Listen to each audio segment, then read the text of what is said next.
There is a bean that grows in the ground so dry and cracked that corn would die in a week. It needs no irrigation. It needs no fertilizer. It fixes its own nitrogen directly into the soil, rebuilding the earth while it feeds you.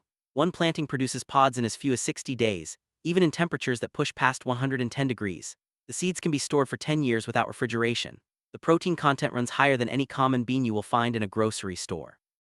Indigenous communities across the American Southwest grew it continuously for more than 5,000 years.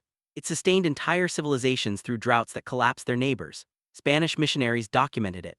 University researchers have confirmed every single one of its properties in peer-reviewed studies.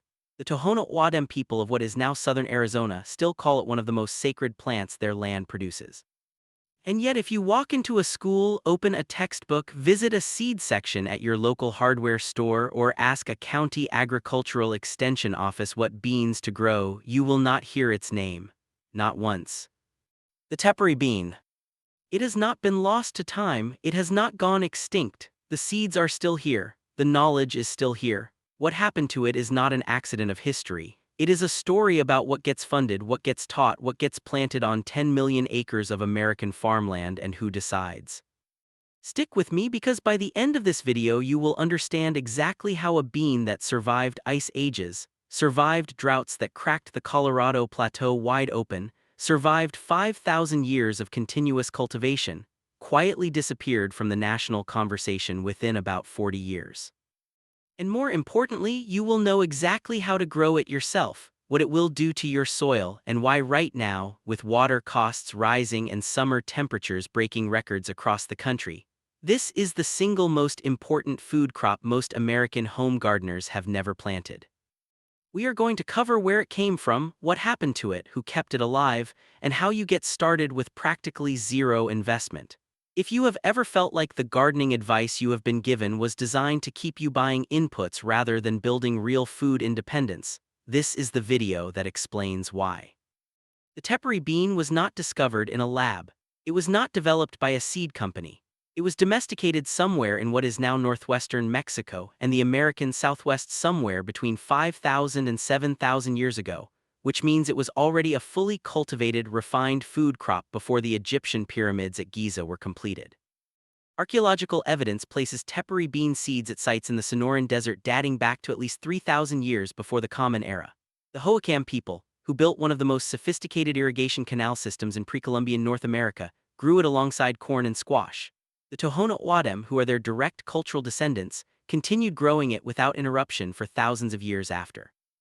The Hopi, the Navajo, the Pima, the Tarahumara, independent cultures separated by hundreds of miles, all cultivated the tepary bean, independently arrived at similar growing and preparation methods, and built it into the nutritional foundation of their communities.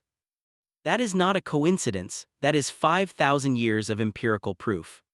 The bean thrives precisely where modern agriculture fails. The Sonoran Desert regularly hits 115 degrees in summer. Annual rainfall in the core tepary-growing regions runs between 7 and 12 inches, less than a third of what most garden vegetables require. And the tepary bean does not just survive those conditions, it was bred for them. Every characteristic in the plant, its deep root system, its waxy leaf surface, its compressed growing season, is the result of thousands of years of selection by people who depended on it to live. There is no university breeding program that has come close to replicating what those generations of farmers already perfected. The research confirms what the Tohono O'odham already knew: they did not need the confirmation. By the time Spanish missionaries arrived in the Sonoran Desert in the late 1600s, they found tepary beans being grown across a vast region stretching from what is now southern Arizona deep into the Mexican state of Sonora. Father Eusebio Quino, one of the most well-documented missionaries in that region, recorded the bean explicitly in his journals. It was not a wild food or a supplemental crop. It was the primary protein source for millions of people across an enormous geographic footprint. As American agricultural settlement pushed into the Southwest through the 1800s, tepary beans were observed, documented, and in many cases grown by early homesteaders who recognized their value immediately. By the early 1900s, the United States Department of Agriculture itself had collected and cataloged hundreds of tepary bean varieties. Researchers at the University of Arizona published studies on its drought tolerance as early as 1915. There was a genuine moment, roughly between 1900 and 1930, when tepary beans were being seriously considered as a commercial crop for the arid American West. Small-scale commercial cultivation existed in Arizona and California. Seed catalogs offered tepary varieties. Extension publications referenced them. The infrastructure for tepary farming to go mainstream was beginning to form. At its peak, this was not a fringe food. It was a documented, researched, commercially explored crop with a multi-thousand-year track record. The evidence was solid. The science was there. The communities growing it successfully were visible and thriving. And then, within a single generation, it was gone from almost every agricultural conversation in the country. Here is what happened. Between 1930 and 1960, United States agricultural policy underwent a fundamental restructuring. The New Deal's agricultural programs, particularly the Agricultural Adjustment Act of 1933 and its successors, were designed to stabilize commodity markets by controlling the production of a specific list of crops: corn, wheat, cotton, soybeans, and several others. If you grew those crops, the federal government would pay you. If you diversified into something outside the list, you received nothing. The system did not ban the tepary bean. It did not need to. It simply made growing corn and soybeans financially rational and growing anything else financially irrational. Farmers with debt, with families, with land to maintain made the only decision the incentive structure left available to them. They planted what the government paid for. Simultaneously, the land-grant university extension network, funded largely through federal dollars, focused its research, its publications, and its outreach on those same commodity crops. Tepary beans were not profitable enough for seed companies to develop and market commercially. They could not be easily patented. Their drought tolerance was actually a liability in the commodity system because they required less input purchasing, less fertilizer, less irrigation equipment, less chemical treatment. The tepary bean was not suppressed in a dramatic, conspiratorial sense. It was economically crowded out by a policy architecture that rewarded uniformity and punished diversity. The result was the same. By 1970, the crop that had fed the American Southwest for 5,000 years had effectively vanished from mainstream agricultural memory. The children who might have learned to grow it in school grew up to study corn yields instead. The Tohono O'odham Nation did not accept federal commodity subsidies for their traditional farming systems. They did not trade their seed stock for government-approved varieties. While industrial agriculture was consolidating across the American West, Tohono O'odham farmers in southern Arizona kept planting tepary beans in the same desert washes they had always used, using the same dry farming techniques their ancestors developed, saving seed the way their grandparents taught them. They were not doing it as a political statement. They were doing it because it worked. Organizations like Native Seed Search, founded in Tucson in 1983, spent decades collecting, preserving, and documenting the tepary bean varieties that survived, largely because those communities had never stopped growing them.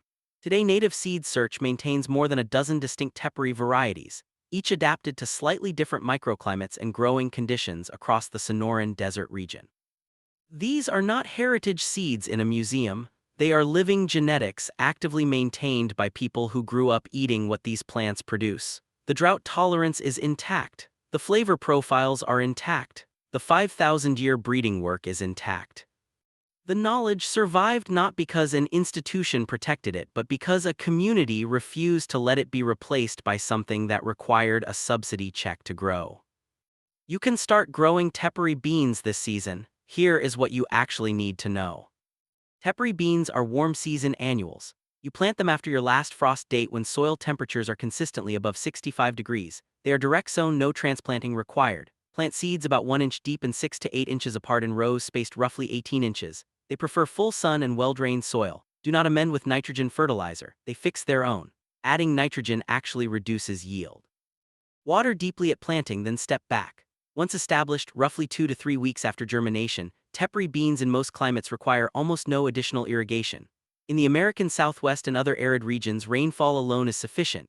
In wetter climates, you will actually need to be careful not to overwater, as they are adapted to dry conditions and can develop root rot in consistently moist soil. A 1-pound bag of tepary seeds, which costs roughly $8 to $12 from heirloom seed suppliers, will plant approximately a 50 to 75 square foot bed. That bed will yield somewhere between 3 and 8 pounds of dried beans depending on conditions. 3 pounds of dried tepary beans purchased retail, where they are available at all, runs between $18 and $30. You do the math. They mature in 60 to 90 days depending on variety. White tepary beans have a mild, slightly nutty flavor. Brown tepary beans are earthier and richer. Both run 23 to 24% protein by dry weight, higher than black beans, higher than pintos, higher than kidney beans. Seed sources: Native Seeds Search, Rancho Gordo, and several small heirloom seed operations ship nationally. Look specifically for varieties labeled Sonoran White, Brown Tepary, or Blue Speckled Tepary. Every agricultural system makes choices. It decides what gets planted, what gets funded, what gets taught to the next generation, and what gets quietly set aside because it does not fit the economics of the moment. The tepary bean did not fail. It was simply inconvenient for a system that profits from dependency on irrigation, on fertilizer, on inputs, on crops that need to be bought new every season. The people who kept this bean alive did not do it because someone told them to. They did it because they understood that food independence is not a lifestyle trend. It is the difference between feeding your family in a difficult year and not being able to. The seeds are still here. The knowledge is still here. 5,000 years of drought-tested, community-proven, soil-building food production available right now for the cost of a bag of seeds and about 40 minutes of actual labor. Subscribe if you want to keep building this kind of knowledge. We are not here to talk about gardening as a hobby. We are here because knowing how to feed yourself from the ground up is one of the most important things a person can learn, and most of us were never taught. Drop a comment and tell me, had you ever heard of tepary beans before this video?